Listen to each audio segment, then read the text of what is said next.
दोस्तों मेरा कोशिश रहेगा कि इस वीडियो में यानी कि यूनानी आक्रमण जो कैसे हुआ था भारत पे और इसमें जो सिकंदर की क्या भूमिका है, बहुत ही कम से कम कहते हैं समय में आपको पूरी की पूरी एग्जाम संबंधित जितनी क्वेश्चन इस पॉइंट से पूछा जाता है उसकी तैयारी हो जाएगी। तो दोस्तों चलिए पॉइंट को शुरू करते हैं।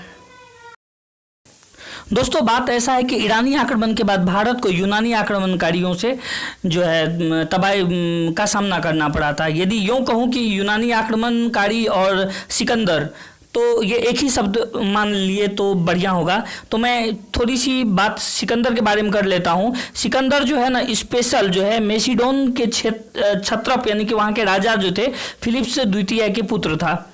और सिकंदर के आक्रमण के समय में पश्चिमोत्तर भारत जो अनेक छोटे छोटे राज्यों में विभक्त था, जिसमें कुछ गणतंत्रात्मक एवं कुछ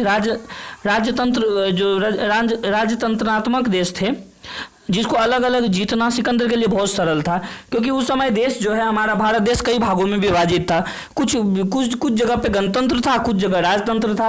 एक दूसरे भारत मतलब था ही नहीं, भारत का एक्चुअल में कॉन्सेप्ट था ही नहीं। हम भारतीय थे लेकिन एक छोटे छोटे पार्ट में विभाजित थे।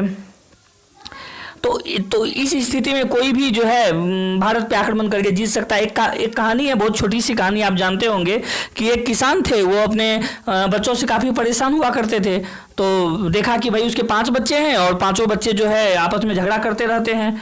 और फिर उसने क्या किया, एक लकड़ी की बड़ा सा गांठ लेके आया और उसको दिया, बोला कि भाई तोड़ के दिखा।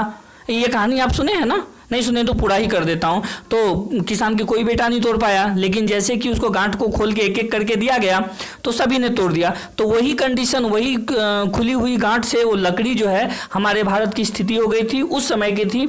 और अलग अलग जगहों पे भारत जो है बटा हुआ था, कुछ जगह गणतंत्र थे, कुछ जगह राजतंत्र थे।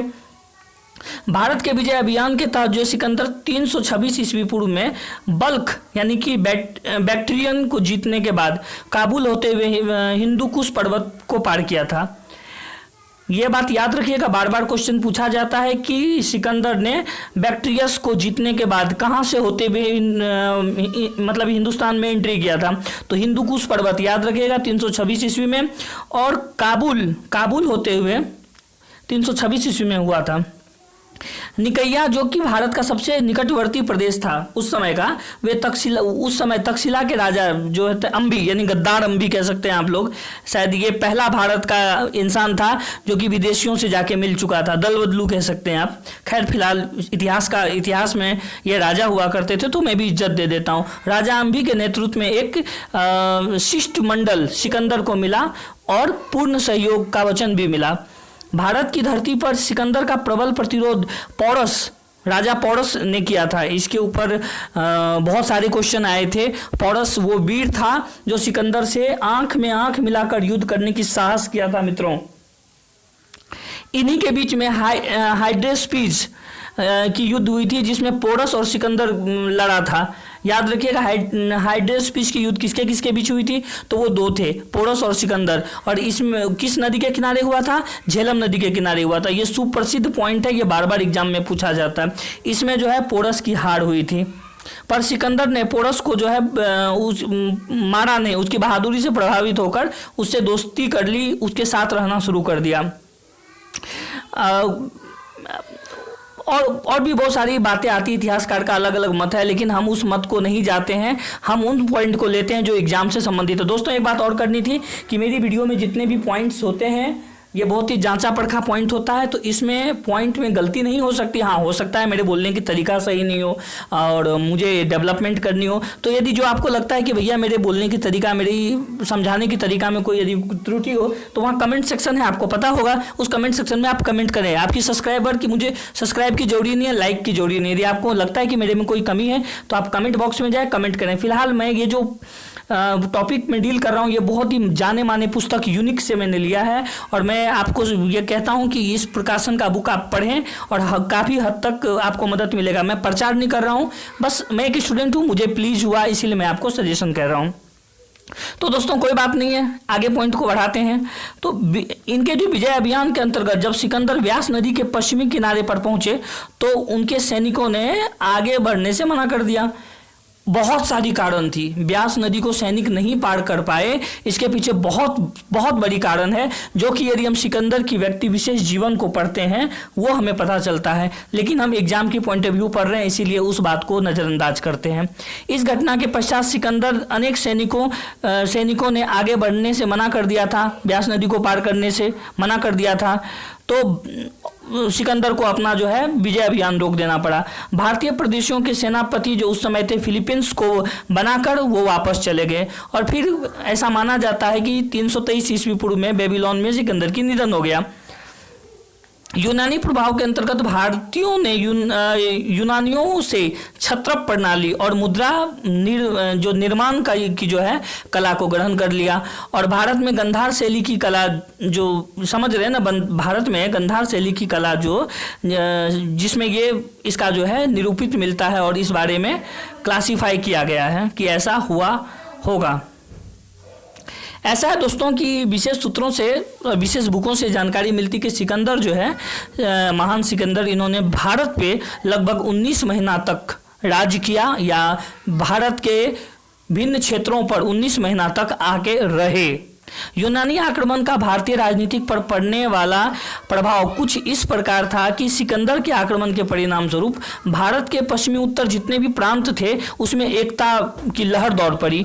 जो लोग छोटे छोटे राज्य सिकंदर के आक्रमण के समय आपस में संघर्षरत रहते थे उन्हें एक सूत्र में बांध दिया गया, या यूं कहें कि वो डर के मारे उन्होंने अपने आप को एक सूत्र में बांध लिया, ताकि बड़ी से बड़ी संकट जो भविष्य में आए उससे वो लड़ सके। यानी कह सकते हैं कि सिकंदर के आने के बाद ही भारत में एकीकरण का मार्ग प्रशस्त हुआ था।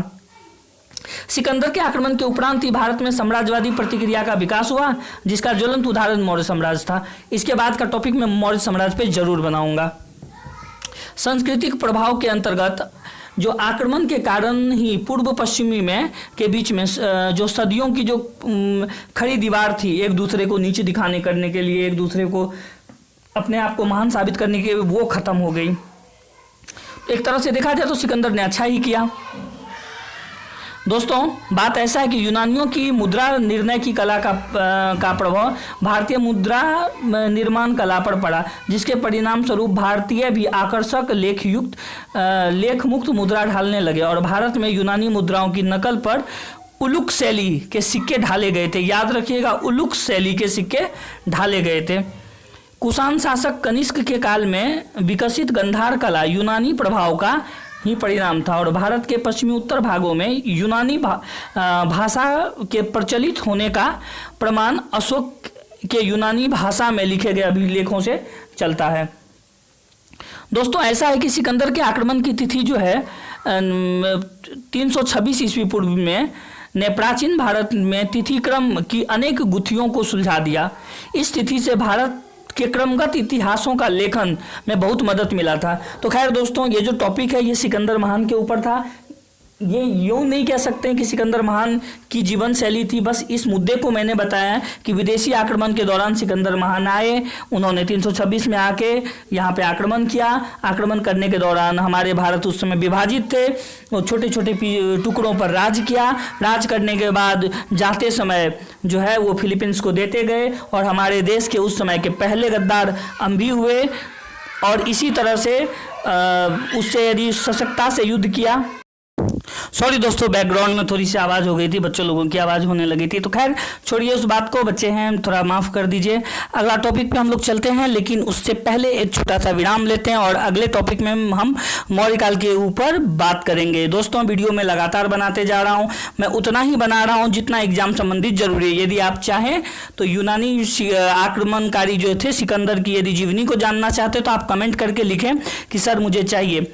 फिलहाल दोस्तों मैं यूट्यूब पे बहुत नया हूँ और मुझे कुछ खास इनकम तो हो नहीं रही है, तो ये मेरा QR कोड है। यदि आपको लगता है कि कुछ सहयोग राशि दें, सहयोग करें, तो आप प्लीज़ इस पर कर सकते हैं। ये ज़रूरी नहीं है कि 1 रुपया हो या 2 रुपया हो, सभी के सहयोग से हम आगे बढ़ेंगे। दोस्तों ये आपकी खुशी है, कोई मैं डिमांड नहीं कर रहा हूँ, बस मैंने अपनी बातों को रखा है।